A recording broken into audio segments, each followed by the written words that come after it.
কেমেৰাৰ সন্মুখত উচপি উঠিল এগৰাকী বিষয়া। কেমেৰাৰ সন্মুখত উচপি উঠা এই বিষয়াগৰাকী বৰপেটা জিলা পৰিষদৰ কাৰ্যবাহী বিষয়া। জিলা পৰিষদৰ এগৰাকী সহকাৰী অভিযন্তাক বদলীকৰণক লৈ জিলা আয়ুক্ত ৰোহন কুমাৰ ঝাই কাৰ্যবাহী বিষয়া অৰূপ পাঠকক অশোভনীয় আচৰণতে ক্ষান্ত নাথাকি আনকি শাৰীৰিকভাৱে অপদস্থৰ অভিযোগ। জিলা আয়ুক্ত ৰোহন কুমাৰ ঝাৰ নিজ কাৰ্যালয় কক্ষত জিলা পৰিষদৰ কাৰ্যবাহী বিষয়া অৰূপ পাঠকক অতি অশালীন ব্যৱহাৰ কৰাৰ লগতে আনকি হাতত ধৰি টানি আনি নিজ কক্ষৰ পৰা উলিয়াই পঠোৱাৰ দৰে অশোভনীয় আচৰণতে অতিকে লজ্জিত তথা ভয়বিতত হৈ পৰিছে এইগৰাকী বিষয়া। জিলা পৰিষদৰ কাৰ্যবাহী বিষয়া অৰূপ পাঠকে জনোৱা মতে দিলীপ কলিতা নামৰ সহকাৰী অভিযন্তাজনক জিলা আয়ুক্তৰ নিৰ্দেশক্ৰমে জিলা পৰিষদৰ পৰা বদলি কৰা হৈছিল। কিন্তু সহকাৰী অভিযন্তাজনে দায়িত্ব অৰ্পণ কৰিবলগীয়া কাৰ্যবাহী অভিযন্তাগৰাকীৰ ছুটীত থকাৰ বাবে সহকাৰী অভিযন্তাগৰাকীক ৰিলিজ কৰিব পৰা নাই। আৰু এই কথাতে ক্ষুব্ধ হৈ জিলা আয়ুক্ত ৰোহন কুমাৰ ঝাই জিলা পৰিষদৰ কাৰ্যবাহী বিষয়াগৰাকীক শাৰীৰিকভাৱে অপদস্থ কৰাতে ক্ষান্ত নাথাকি আনকি বিভাগীয়ভাৱেও হাৰাশাস্তি চলাই আহিছে। এগৰাকী জিলা আয়ুক্ত সমপৰ্যায়ৰ এগৰাকী বিষয়াক কৰা এনে অশোভনীয় আচৰণৰ ঘটনাক লৈ সম্প্ৰতি বৰপেটাত ব্যাপক চৰ্চা চলিছে। বৰপেটা চেঙাৰ পৰা লচিত বায়ানৰ report, north east frontier news. প্ৰথমটো মই কৈছোঁ, এইটো মই ক্লাৰিফাই কৰিছোঁ, মই সংবাদ মেলৰ আয়োজন কৰা নাই। আচলতে মোৰ ফালৰ পৰা মইতো সংঘাত বুলি নক'ম আৰু কথাটো হ'ল আমাৰ দিলীপ কলিতা নামৰ এজন এছিষ্টেণ্ট ইঞ্জিনিয়াৰ আছিলে। দিলীপ কলিতা এছিষ্টেণ্ট ইঞ্জিনিয়াৰজনক ডিচি ছাৰে ক'লে যে আপুনি তেখেতক ৰিলিজ কৰি দিয়ক। তেতিয়া মই ডিচি ছাৰলৈকে ফাইল দিলোঁ তেখেতক ৰিলিজ কৰা। ট্ৰেন্সফাৰ হোৱা নাই, আমাৰ এটা নটিফিকেশ্যন আছে গভৰ্ণমেণ্টৰ তৰফৰ পৰা যে আপোনাৰ উইদিন দি ডিষ্ট্ৰিক্ট ডিচি ছাৰে ট্ৰান্সফাৰ কৰিব পাৰে। গতিকে ডিচি ছাৰে বৈধভাৱে তেওঁক মোক ক'লে যে তেখেতক কোনোবা এটা ব্লকত এটাচ কৰি দিয়ক। তেওঁ জিলা পৰিষদৰ এছিষ্টেণ্ট ইঞ্জিনিয়াৰ আছে, জিলা পৰিষদৰ পৰা উইড্ৰ কৰি ব্লকত এটাচ কৰি দিয়ক। মই তেনেকুৱাকৈ ছাৰলৈ মই ফাইল দি দিলোঁ, মই কৈছোঁ, আৰু ছাৰেও তেনেকুৱাকৈ ফাইল চহী কৰি দিলে। এইটো 22 তাৰিখৰ ঘটনা। আচ্ছা, তাৰপিছত আপোনাৰ 23 আৰু 24 আপোনাৰ fourth Saturday, most probably fourth Saturday আৰু ছানডে আছিলে।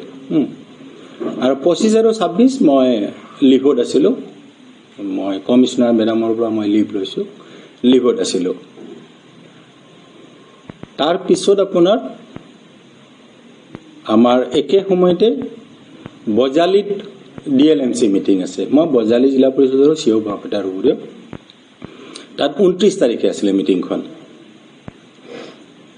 গতিকে মই বজালী জিলা পৰিষদৰ সেই কামখিনি চোৱাৰ কাৰণে মই আপোনাৰ 28 তাৰিখে মই বজালী জিলা পৰিষদ গৈছিলোঁ।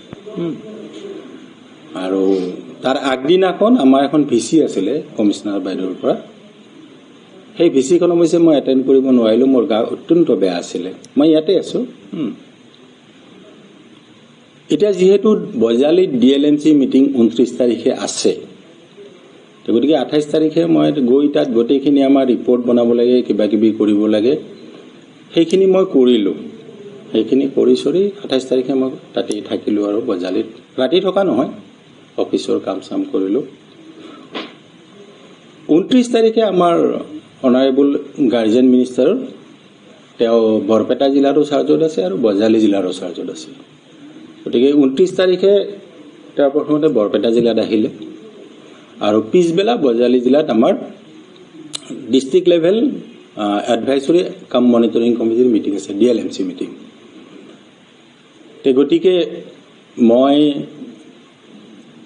29 তাৰিখে মিটিং আছে দেই, 29ত।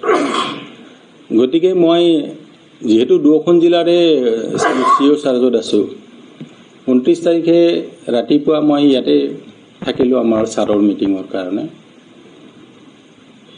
সেই ছাৰ অহাৰ আগতেই মোক ডিচি ছাৰে ফোন কৰিছিলে যে দিলীপ কলিতা যিজন এছিষ্টেণ্ট ইঞ্জিনিয়াৰ তেখেতৰ ৰিলিজ হ'ল নে নাই।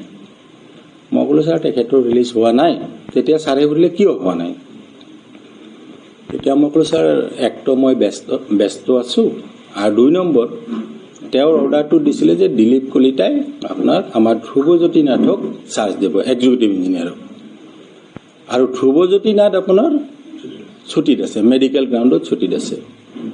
গতিকে ছাৰ মই চাৰ্জটো মানে তেওঁক ৰিলিজ কৰিব পৰা নাই, কাৰণ এই তেওঁৰ চাৰ্জ দিব লগা মানুহজন নাই। ছাৰে মোক ক'লে যে নাই যিকোনো প্ৰকাৰে ৰিলিজ কৰি দিয়া। তেতিয়া ছাৰৰ নিৰ্দেশ মৰ্মে মই 29 তাৰিখে তেখেতক মই ৰিলিজ কৰি দিলোঁ। এতিয়া ছাৰে ক'লে যে আগতে কেলৈ ৰিলিজ কৰা নহ'ল।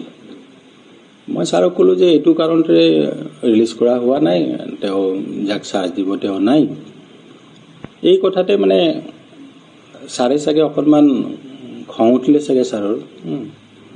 তেওঁ মোৰ লগত খুব ৰুক্ষ ব্যৱহাৰ কৰিলে, খুবেই ৰুড ব্যৱহাৰ কৰিলে। তেওঁ যেতিয়া ৰুড ব্যৱহাৰ কৰিলে, মই ছাৰক ক'লোঁ ছাৰ মইতো ৰিলিজ কৰিমেই ছাৰ, আজিয়ে কৰিম। আপুনি ছাৰ মানে ইমান বেয়াকৈ কিয় কৈছে? তেতিয়া তেওঁ খুব উত্তেজিত হৈ গ'ল।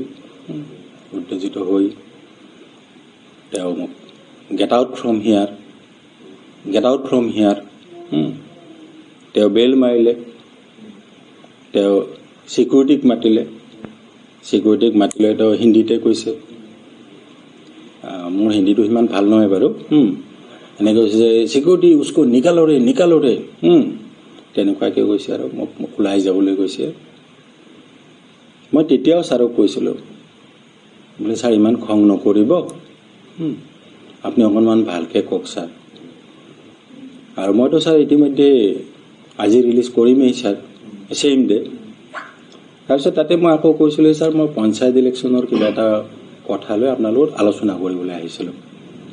আমাৰ কিছুমান পলিং ষ্টেচন এনেকুৱা ৰেচলাইজেশ্যন, তাৰপিছত কাউণ্টিং চেণ্টাৰ ক'ত হ'ব, এনেকৈ আমাৰ সেই ইনফৰমেশ্যনখিনি লাগে। সেইকাৰণে মই ছাৰ মই আপোনাৰ লগত সেইটো বিষয়ে আলোচনা কৰিব আহিছোঁ। এইটো মেটাৰ হ'ব ছাৰ, এইটো মই আজি ৰিলিজ কৰি দিম, এইটো বাদ দিয়ক। বাদ দিয়ক মানে এতিয়া এইটো মেটাৰ আলোচনা কৰোঁ, সেইটো ক'লোঁ। নাই, তেওঁ দুগুণ এক্সাইটেড হৈ গ'ল, দুগুণ এক্সাইটেড হৈ গৈ get out get out get out from here, get out from here বুলি কৈ তেওঁ তাৰমানে চকীৰ পৰা উঠি মোক মানে বাৰ বাৰ কৈ আছে যে গেট আউট গেট আউট। মানে তেতিয়া মানে মই পৰিস্থিতি বেয়া হ'ব বুলি আৰু বেছিকৈ অনুমান কৰিছোঁ। তেওঁ অনুমান কৰাৰ কাৰণে মই ৰুমৰ পৰা ওলাই আহিব ধৰিছোঁ। ওলাই আহিব ধৰোঁতে তেওঁ আচলতে পূৰা পিছপিনৰ পৰা খেদি আহিলে।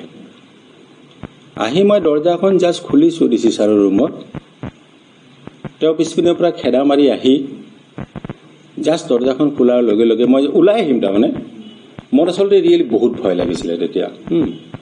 মই ওলাই আহিম, ঠিক সেই মুহূৰ্ততে তেওঁ মানে এটা কাম কৰিলে, তেওঁ মোৰ হাতত এনেকৈ জোৰে খামোচ মাৰি ধৰিলে। খামোচ মাৰি ধৰি তেওঁ মোক এনেকৈ একদম গতিয়াই কম নে এইটো ঠেলা হেঁচাই কম, নাই নাই ছাৰে ছাৰে সেইটোতো প্ৰশ্নই নুঠে। তেওঁ মোক অৱশ্যে ডিঙিত ধৰি গতিয়াই দিয়া নাই, কিন্তু একদম মানে হাতত এনেকৈ খামোচ মাৰি ধৰি উলিয়াই দি টানি, য়েছ একজেক্টলি একজেক্টলি, টানি উলিয়াই দি ছিকিউৰিটিজকো নিকালো ৰে নিকালো ৰে নিকালো ৰে। য়েছ, অফিচতে। অঁ, তেওঁৰ ৰুমৰ সন্মুখত। তাৰমানে তেওঁ একদম ঠেলা হেঁচা কৰি তাৰ পৰা একদম টানি উলিয়াই দিছে, তেওঁ ফিজিকেলি টানি উলিয়াই দিছে। আৰু তেওঁ মোৰ এই হাতখনত ইমান জোৰে হেঁচি ধৰিছে, ইমানেই জোৰে হেঁচি ধৰিছে, মোৰ আচলতে স্পণ্ডিলাইটিছৰ প্ৰব্লেম আছে। মই আপোনাৰ পূৰা এদিন মই হাতখন লৰাব পৰা নাছিলোঁ, পূৰা এদিন মই হাতখন লৰাব পৰা নাছিলোঁ। কিন্তু মোৰ এনে আগৰ পৰা স্পণ্ডিলাইটিছৰ প্ৰব্লেম আছে, কিন্তু সেইদিনাখন মানে তেওঁ সৰ্বশক্তি প্ৰয়োগ কৰি এনেকৈ ধৰি কি কৰোঁতে মই পূৰা এদিন হাতখন মই লৰাব পৰা নাছিলোঁ। আৰু তেওঁ মানে এনেকৈ ঠেলি ফিজিকেলি তেওঁৰ ৰুমৰ পৰা উলিয়াই দিলে মোক।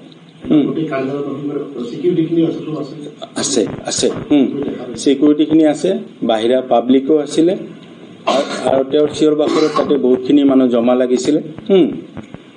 তো মই ভাবিলোঁ চিটুৱেশ্যনটো আৰু অত্যন্ত বেয়া হৈ যাব। মই বহুত বেছি ভয় খালোঁ। সেইকাৰণে ভয় খাই মই লগে লগে মই তাৰ পৰা ওলাই আহিলোঁ